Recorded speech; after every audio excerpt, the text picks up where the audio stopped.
नमस्कार दोस्तों, आज हम बात करेंगे हाइपोथायराइड की प्रॉब्लम के बारे में, जो कि 50% मेल्स और फीमेल्स में तो होती ही है, लेकिन बच्चों में भी ये आजकल देखने को मिल रही है।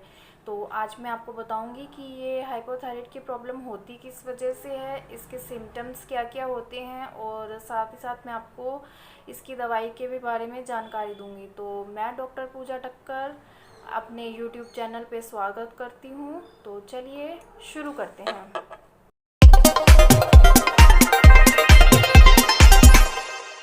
दोस्तों देखिए, हाइपोथायराइड होता क्या है। हाइपोथायराइड हार्मोन्स होते हैं हमारे, और ये पिट्यूटरी ग्लैंड से टीसीएच क्रिएट करता है, और ये टीसीएच हमारे थायराइड ग्लैंड तक जाता है, जो कि T3 और T4 तक जाता है, और ये पूरी बॉडी में हमारे मूव करता है। और ये मूव करता है तो इसके हमारे सारे फंक्शंस मूव करते हैं, और ये हमारे फंक्शंस में कमी आ जाती है तो इस वजह से क्या होता है, थायराइड का स्टिमुलेट होता है, हमारा मेटाबॉलिज्म होता है वो स्लो हो जाता है, उसमें कमी आ जाती है, तो इस वजह से हमारा थायराइड जो है बढ़ जाता है।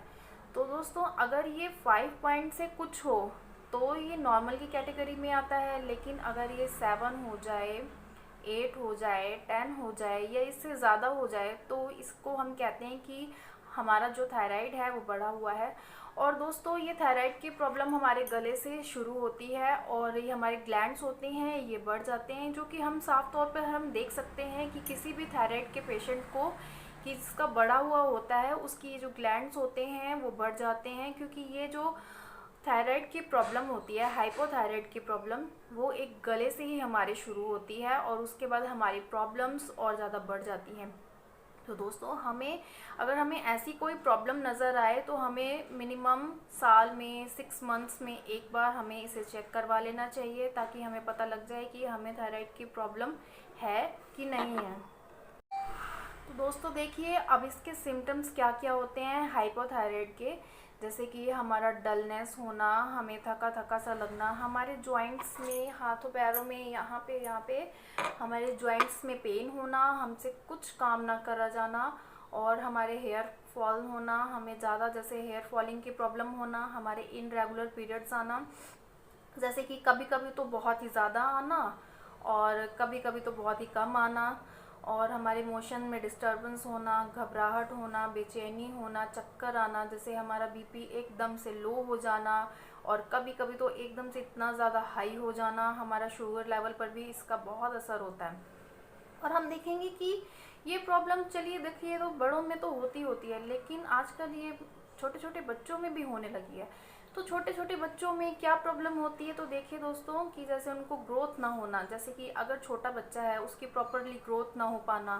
कई बच्चों को तो मैंने देखा है कि उनका पेट एकदम से निकला हुआ होता है, और हम सोच में पड़ जाते हैं कि ये चीज़ क्यों होती है, क्योंकि हम विदाउट डॉक्टर की परमिशन से तो हम कुछ नहीं कर सकते, तो इसलिए हमें डॉक्टर से हमें दिखाना पड़ता है, तो वही बता सकते हैं कि भी क्या प्रॉब्लम है, ये किस वजह से ऐसा बढ़ा हुआ है।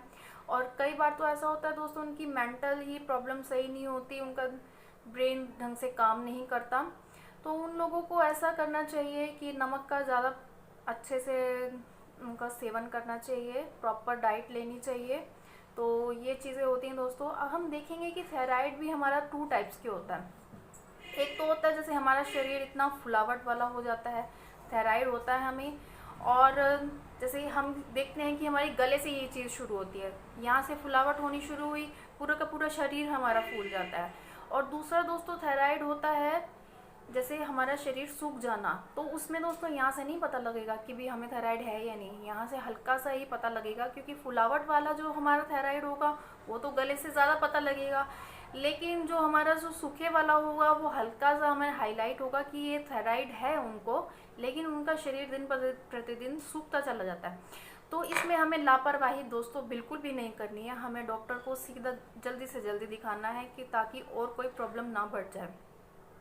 तो उसमें भी दोस्तों कई लोगों को वीकनेस, कमजोरी, चक्कर, ये सब कुछ बना रहता है। कईयों को तो भूख इतनी ज़्यादा लगती है कि उनकी कोई लिमिट नहीं होती, लेकिन कई लोगों को भूख बिल्कुल भी नहीं लगती है, और उनको पसीना आता है, ना ही उनको टेस्ट का पता लगता है, क्योंकि दोस्तों देखिए, हमारे गले से ही हमारी ये प्रॉब्लम शुरू हो रही है, तो उनको गले में ही सबसे ज़्यादा प्रॉब्लम होगी, ना उनको टेस्ट का पता लगेगा, ना खाने का पता लगेगा। तो दोस्तों इसको हल्के में ना लें और मिनिमम जो है साल में 6 मंथ्स के बीच में इसे साल 6 महीने बाद टेस्ट ज़रूर करवा लें, ताकि आपको पता लग सके कि आपको थायराइड की प्रॉब्लम है या नहीं है। और अगर आपको ऐसे सिम्टम्स नज़र आए तो जल्दी से जल्दी डॉक्टर के पास जाके इनको कंसल्ट कीजिए। लेकिन होम्योपैथिक में भी ऐसी मेडिसिन आ गई हैं जिससे आप अगर हल्के फुल्के सिम्टम्स आपको नज़र आते हैं तो आप उसको जल्दी से जल्दी कंट्रोल कर सकते हैं। अपनी बीमारी को अगर लाइफ टाइम तक, अगर ज़्यादा लंबा, अगर बहुत पुरानी प्रॉब्लम है तो इस दोस्तों कंट्रोल करना बहुत ही मुश्किल होता है। लेकिन अगर ये शुरुआती लक्षण हमें नज़र आते हैं तो होम्योपैथिक की मेडिसिन आप लेके इस अपनी बीमारी को कंट्रोल कर सकते हैं। तो दोस्तों देखिए हाइपोथायराइड की मेडिसिन के बारे में, जो कि सबसे पहली मेडिसिन आती है थायरोडिनम 3X। ये दोस्तों गोलियों में टैबलेट होती है, छोटी छोटी गोलियों में। तो आप दिन में इसको 4 बारी लेंगे, 2 गोली सुबह, 2 गोली दोपहर, 2 गोली शाम और 2 गोली रात। तो ये भी मिनिमम दोस्तों आपको 2 से 3 मंथ्स तक लेनी है। ये बड़े ही नहीं, छोटे बच्चे भी इसका यूज़ कर सकते हैं। तो इसके रिज़ल्ट्स बहुत ही अच्छे हैं हाइपोथायराइड के बारे में। और दोस्तों अब सेकंड मेडिसिन आती है हमारी चिल्डोनियम 30 और एपोसाइनम 30। तो दोस्तों ये हैं 2 दवाइयों के कॉम्बिनेशन। तो आपको देखिए इसको लेना कैसे है। चिल्डोनियम हम लेंगे मॉर्निंग में और इवनिंग में, 2 बूंद अपनी जीभ पे टपकानी है। और एपोसाइनम हमने लेनी है आफ्टरनून में और नाइट में। ये भी दिन में 4 बारी लेनी है आपने, अपनी जीभ पे 2 बूंद टपकानी है। तो दोस्तों ये हैं आपकी 3 दवाइयों का कॉम्बिनेशन जो कि आपने लेना है।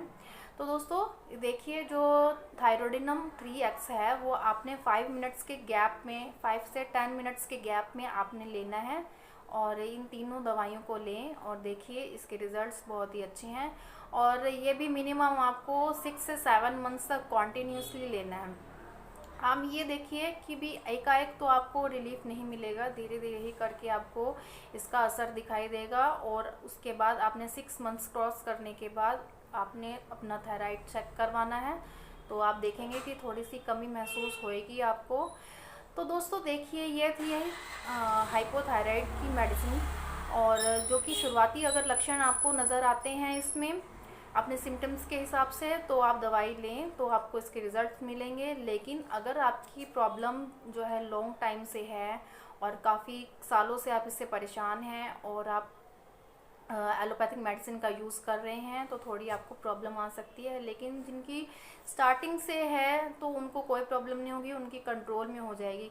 क्योंकि दोस्तों देखिए एलोपैथिक मेडिसिन अगर आप लेंगे तो उसमें एक छोटी सी टैबलेट होती है जो कि हमें खाली पेट लेनी होती है।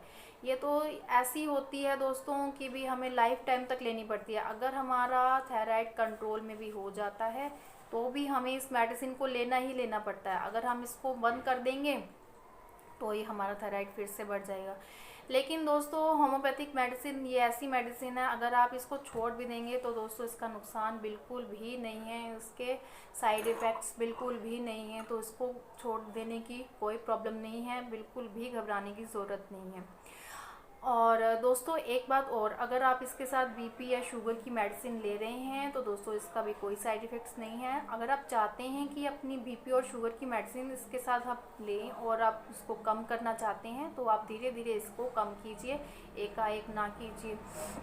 क्योंकि दोस्तों आप देखते हैं कि भी एलोपैथिक मेडिसिन अगर आप एकाएक छोड़ेंगे तो उसके साइड इफ़ेक्ट्स ही होते हैं दोस्तों, उसका तो ज़्यादा ही होते हैं। लेकिन होम्योपैथिक मेडिसिन के कोई साइड इफ़ेक्ट्स नहीं हैं। तो दोस्तों आज का आपको ये मेरा वीडियो कैसा लगा, इसको लाइक कीजिए, शेयर कीजिए। और अगर आप मेरे चैनल पे नए हैं तो मेरे चैनल को सब्सक्राइब करना ना भूलें। मैं आपके लिए ऐसे ही अच्छी अच्छी वीडियोस लाती रहूँगी।